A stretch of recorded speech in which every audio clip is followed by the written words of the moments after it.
Hey Scott, Sambucci here. I am the Chief Sales Geek over at Sales Qualia. That's my company. And our entire mission of our company is to help early stage B2B tech startups. We help them build repeatable, predictable, scalable sales processes. And what I want to do is share with you an important piece of what we call the 9 sales accelerators. So over here on the right or left or wherever you're looking, these are the 9 sales accelerators that we work on with our clients every single day.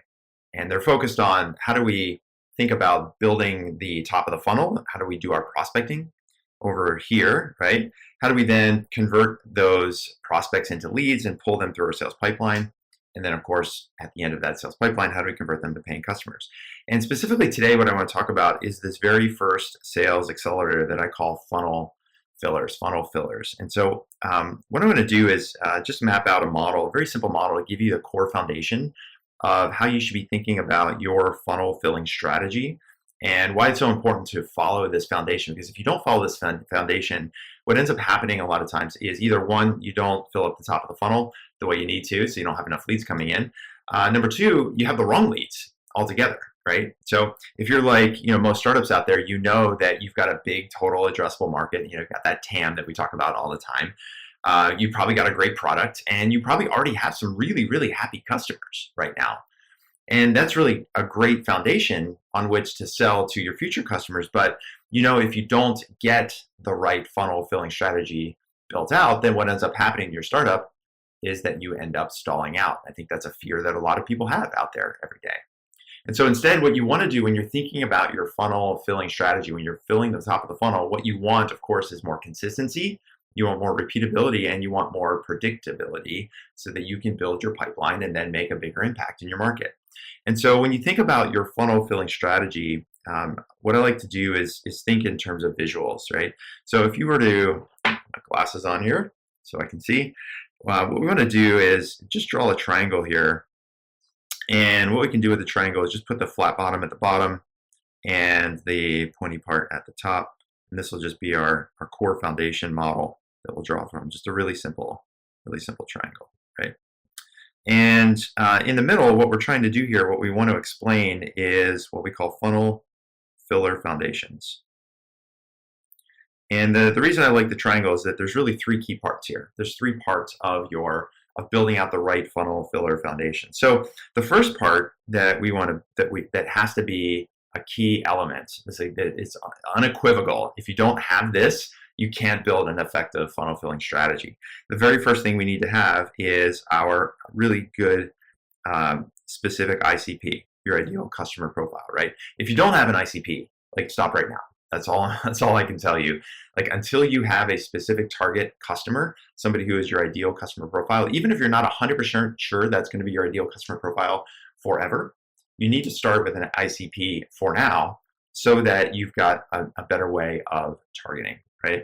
And the reason this is so important is that when you have an ICP, what that allows you to do is focus.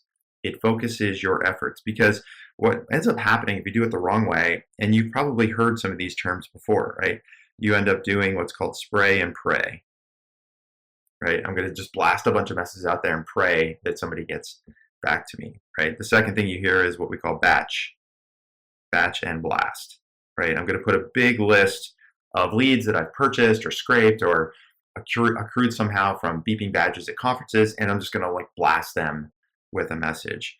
And the third mistake that a lot of people make is they try to sell to everyone, right? You've got that big total addressable market, you've got the big TAM, and you feel like, well, I don't want to miss out on any opportunities. There's this FOMO, fear of missing out, right? And so the way that we try to solve for that is just to sell to everyone that's out there. And instead, when you have the ICP, what this allows you to do is you go from this idea of spray and pray to what I call focus and find, meaning that you are going to focus in on a specific set of customer types. And then that allows you, as part of your prospecting, as part of filling the funnel, allows you to go find those people in a much more strategic way. Instead of doing spray and pray, what we want to do is move to what we call target 10. Instead of spraying and praying, what is the right way that we could be targeting, if, for example, if you could only sell to 10 customers right now, if you could only sell to 10 companies right now, who would those 10 be, right? Ask yourself that question. We had Aaron Ross, who many of you have come across with his company, Predictable Revenue. We had him come in and do a training with our coaching group, with our clients. And this is one of the key parts of his training was to what he calls nail a niche, right? We know we need to nail a niche. And his question to our group was, what if you could only sell to 10 customers? Who would those 10 be? And then the third piece, instead of selling to everyone, we want to sell to what I call the right ones, meaning that those types of customers who we know that we can help with our product, with our service, right? And so when you do this, the very first thing that happens is that allows you to focus in your messaging, right? So if we start here with our ICP, it allows us to focus our message to the marketplace. Because the second thing we need to be thinking about is, now that we've picked our ICP, the second foundation that we need to build as part of our funnel filling strategy is we need to look at sales, and we need to look at filling the funnel as what we call an everyday activity. Everyday activity. So too often what I see happening out there is that, startups, especially if you're strapped for resources or people or time, is that lead gen and filling the funnel becomes a sometimes thing, right? It's like, oh, for a couple of weeks, I'm going to go work on filling the funnel. And then I'm going to take those leads and then I'm going to kind of work them through my sales pipeline. And if you end up with these swings where, some of the funnel filling activity that you've created may not have gotten you enough leads. And now you're in a sense of panic because you don't have the right leads in the funnel and in your sales pipeline, which means you've got a lot more pressure on yourself to actually convert the leads that you have, even though they're not part of your ideal customer profile. Or the other problem is that you're going out and you're converting the customers that you have in your pipeline, but you're not filling the top of the funnel with the next batch, so that if those convert and start to implement, you're not going to have a way to then have a more predictable way of getting revenue through your pipeline. And so, it's a really easy thing if you let yourself accept the fact that it's easy to make it an everyday activity. And one of the ways you can think about this is, who are the people? Where are the places? And just making this a priority for yourself. Scroll this so you can see that. People, places, priority, right? And what I mean by that, the people, this is really simple, right? This is just knowing who exactly am I targeting, and how do I, in an everyday way, go out and create conversations? How am I doing outreach with the right people every single day?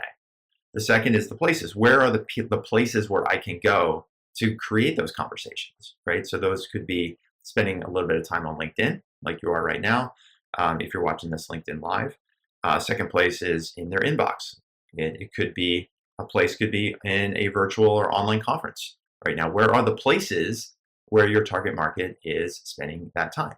And making sure that as part of that everyday activity, you're going to those places where your target prospects are spending time. And just making that, the third thing is just making it a priority, making sure that every single day, at the end of the day, like literally at the end of the day, how hard is it to do your, what I call do your 10, right? Could you easily take 30 minutes at the end of a day, or 30 minutes at the beginning of the day before you crack open email and Slack and all the other craziness that's going on in your business every single day? Before you do that work, could you sit down on LinkedIn and find 10 people that match your ICP, 10 specific buyer types at those target customers, and do something as simple as send them a LinkedIn connection request? Could you do that? Yeah, you could, right? If you really asked yourself. But what ends up happening is that it becomes a later thing, right? Another way to make this a priority is to set up a really simple outbound email sequence, right? So that you don't have to sit there and think about what emails to send or who to send it to. What if you had a small list of 10 or 20 or 100 target prospects, and you just built a really simple sequence for them, right? Maybe that simple sequence is something like, I'm going to send email number 1. I'm going to send email number 2. I'm going to send them a LinkedIn connection request. That's my third touch. And then if I have their phone number, right, maybe the fourth thing I'm going to do is send a phone call, and the fifth one is an email. You just built out a 5-touch outbound sequence that you could very easily run and make an everyday thing. If you had a list of 100 of your target people, not just 100 companies, but target prospects, the buyers you know you need to speak with, whether it's an economic buyer, technical buyer, a product champion, a potential champion out there, user, right? You can get a list of 100 and very easily put them through a very simple 5-touch outbound sequence. But again, this requires you making it a priority. It's easy to say, well, I'll make it a later thing, or I'll wait till I hire an SDR to do that for me, or gosh, I just don't have the time, or I don't have the systems to do that. If you want to fill the top of the funnel in a consistent way, in a repeatable way, and get more predictability, you've got to make filling the funnel an everyday activity. So if you're not making it an activity, you're just not going to be filling the top of the funnel. You're going to be in this feast and famine scenario, right? And so if you do this, if you're doing, the good news is that if you're doing this on an everyday basis, then just like with the ICP, you get really, really clear on your message that you're sending out as part of that activity, as part of that filling the funnel strategy. The nice part about this is that you can focus on conversations, not conversions. You can focus on conversations, not conversions. What do I mean by that, right? So if we're pressed, if we're feeling pressure, like I got to get more leads, I got to get more deals in the pipeline, I got to convert more deals. If you're feeling that pressure because you have a sparse number of leads coming into the top of the funnel, you don't have a predictable way to wake up on a Monday morning and know that last week, while you're working on product stuff, or while you're working on pipeline, or while you're working on implementation, if you spend a whole week not doing any kind of lead generation activity, anything to fill the top of the funnel, you're going to wake up today and go like in a panic. You're going to be looking for people to convert into a meeting. You're going to be pushing for the meeting. And whenever you push for the meeting, what happens? You don't get the meetings, right? But instead, if you've got a lot more consistency and a lot more repeatability, and you know that, hey, I can take a week away from doing the fill the funnel strategy because I know I've got an outbound, a short outbound sequence working. Or I know that last week, while I spent most of the week focused on product, or most of the week working on implementations, there was a 2-hour online event where I could go to the place where my prospects are hanging out and identify who some of those people are and connect with them and message with them. So you know that even though it was a small amount of time that you spent, you know it's highly effective. So that when you come back to working on the top of the funnel and you're trying to get those meetings, you don't have to focus on like, gosh, we don't have anybody to talk to, I got to book a bunch of meetings. Instead, you can focus on conversations that with those people to identify even if they're a fit. And even if they are a fit, is now a good time for them to think about making a change or investigate a new solution like yours.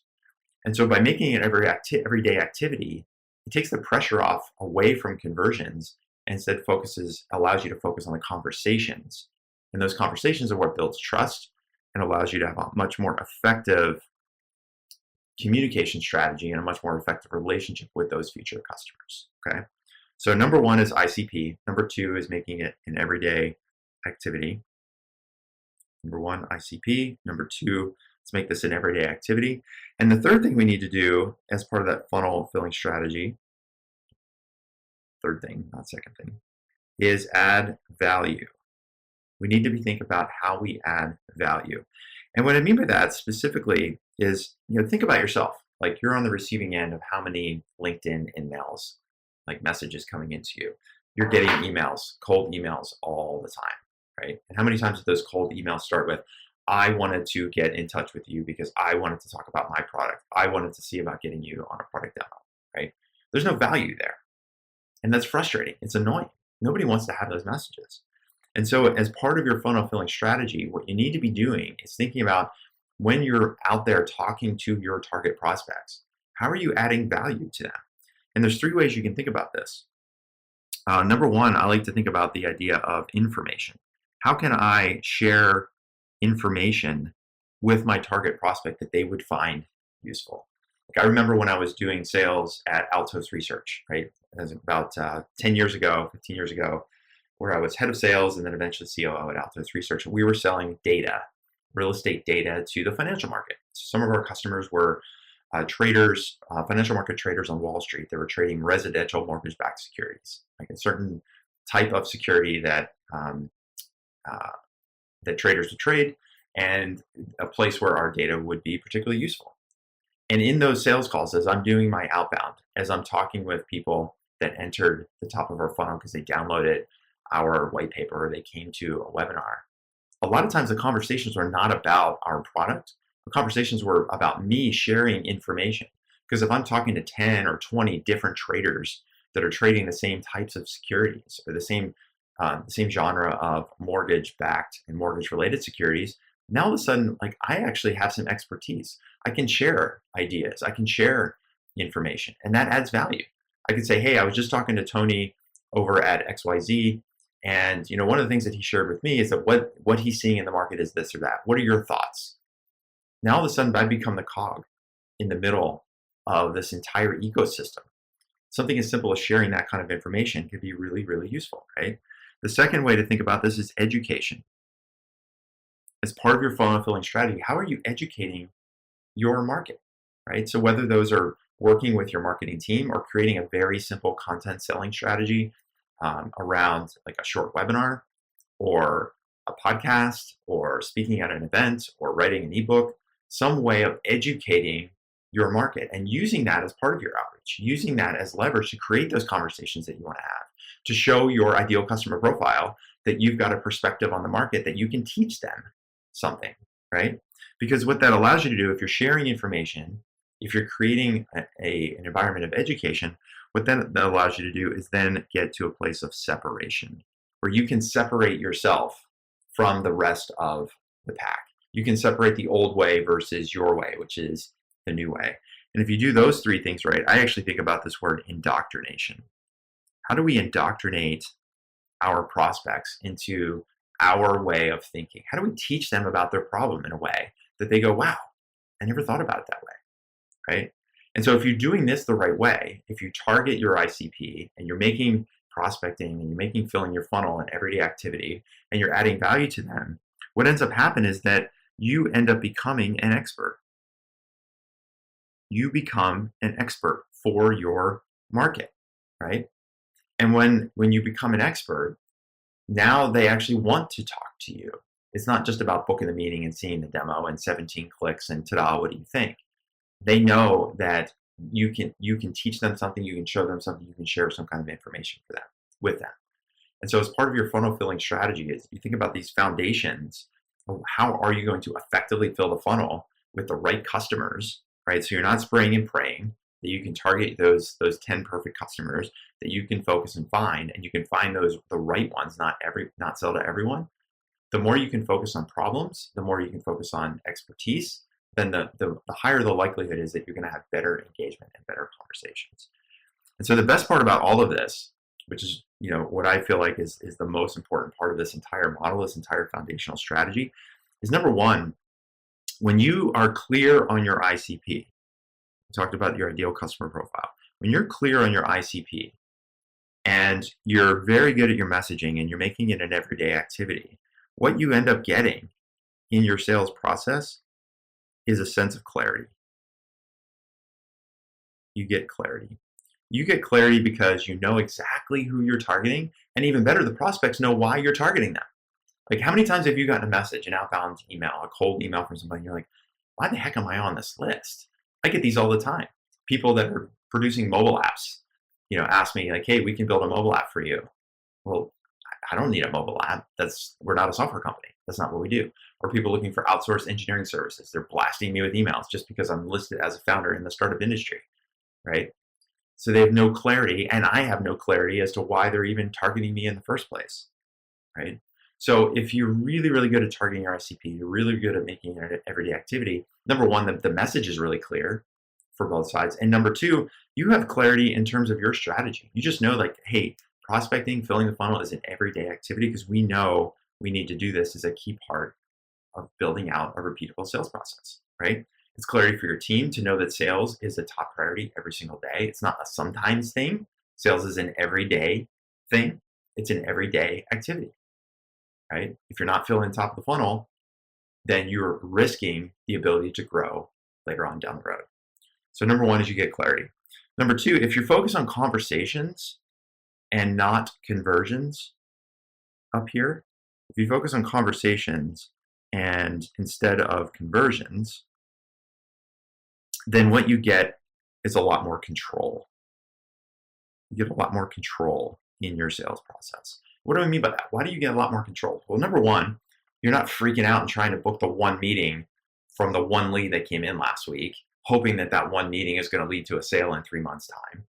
So you have this sense of control, like, hey, if I have enough leads coming in, it actually allows me to sort out who is a real lead and who's not a real lead, who is a now person, who's not a now person, who fits our ICP and who doesn't, right? If you've got leads coming in a predictable way, in a repeatable way, if you know that on a Monday after a week where you haven't really spent a whole lot of time filling the top of the funnel, but you can go into your CRM and see, hey, we just generated 20 new leads. People that are interested in hearing more about our product, or people that have opted in to our email list, or people that have opted into our webinar that we're running. Now you've got more control because you can say, hey, of those 20, maybe 2 or 3 are the right fit and the other ones are not. And that gives me, I don't know about you, but that just completely relieves the stress, as opposed to waking up on Monday knowing you have 2 new leads and you're like, crap, now what do I do this week, right? It also, think about it from the prospect's standpoint. Think about it from their standpoint. When you're focusing on conversations, not conversions, it gives them the sense that there's more, for them, more control, right? It's more about you creating conversations. It's engagement. It's a way for them to know, like, hey, there's a real person on the other side who isn't just trying to push me into some product demo that might not even be a good fit. It gives them a sense of control of the process. And when you end up giving control, or at least appearing to give control, you actually keep control in the sales process. Your prospects are going to be a lot more likely to engage with you if you're creating conversations, as opposed to sending cold emails and trying to book a 45-minute demo with them. So control is the second piece. And the third piece down here with being an expert, focusing on value, focusing on information and education and separation so you can get to a place of indoctrination. Then this third piece, this expert piece, is all about confidence. It's all about confidence. So it gives you confidence to know that you can solve the problems that your target customers have, right? It gives you the confidence to later on down the road charge the price you deserve to charge for your product, because you know that your solution is going to solve a major problem for that target customer. So it should give you a lot more confidence to do the messaging, to do the outbound, to do the funnel filling strategy, instead of the batch and blast and feeling badly when you hit the send button, right? We've probably all done it. You're like, I'm going to load up these 1,000 contacts and I'm just going to like hit send. I know it's a crappy thing to do and I don't want to do it. And I feel, unconfident doing it, but geez, I got to get some demos. I got to get some meetings on the book. So I hope that 3 or 4 people get back to us. But what if instead we flipped it over? What if you knew that you're going to send those 1,000 people something valuable, something that they could use, something that would allow them to learn more about their problem and learn about new ways to think about their problem? Then that would give you the confidence to hit send. Like, I can't wait to hit send, because when I hit send, those 1,000 people are going to get something really, really useful. And for them, for that prospect, again, on the other side of things, it should give them the confidence to engage with you the right way, because they know it's not about just pushing them into some demo. It's like, wow, like here's a company that's helping me understand my problem. Here's a company that's got a new perspective on things. Here's a company that's looking at the old way versus the new way. It's actually helping me think about my work every single day. So it gives them a lot more confidence to engage with you, because they know they don't have to worry about getting on a call and getting pitched. They know it's going to be a real conversation with somebody who's really interested in helping them solve their business problems every day. So those are the 3 core pillars. Number one, if you want the funnel filler foundations, number one, get really, really clear on your ICP so that you can focus. Number 2, you've got to make filling the funnel an everyday activity, focusing on the right people in the right places and making it a priority every single day. And number 3, as part of that funnel filling foundation, you've got to be thinking about how are you adding value to your target prospects so that you can educate them, you can separate yourself from the pack, you can indoctrinate them. And if you do those things, you'll get a lot more clarity, you get a lot more control, and a lot more confidence in your sales process, which ultimately, this foundation, this funnel filling foundation, is all about how do you make a bigger impact in your market? Because if you don't generate new leads, if you don't get those conversations, if you don't get those people into your sales pipeline, or ultimately get to work implementing with them, then you're not going to grow your company and you're not going to make the impact that you set out to make in the first place. So So that's it. So that's Sales Accelerator number 1, funnel fillers and the core foundations around that funnel filling strategy up here. So as we go along, I'm going to do a couple more of these and walk you through each of these 9 sales accelerators in the coming couple of weeks. Again, if you want some help with this, if you think that funnel filling strategy is something where you've got a weakness or you need some help, then the easiest thing you do is just either comment below, you can type the word funnel, or you can just send me a DM. And in that DM, just tell me that you watched this quick lesson here around funnel filling foundations. You want to learn more about how we can help you implement some of these foundations.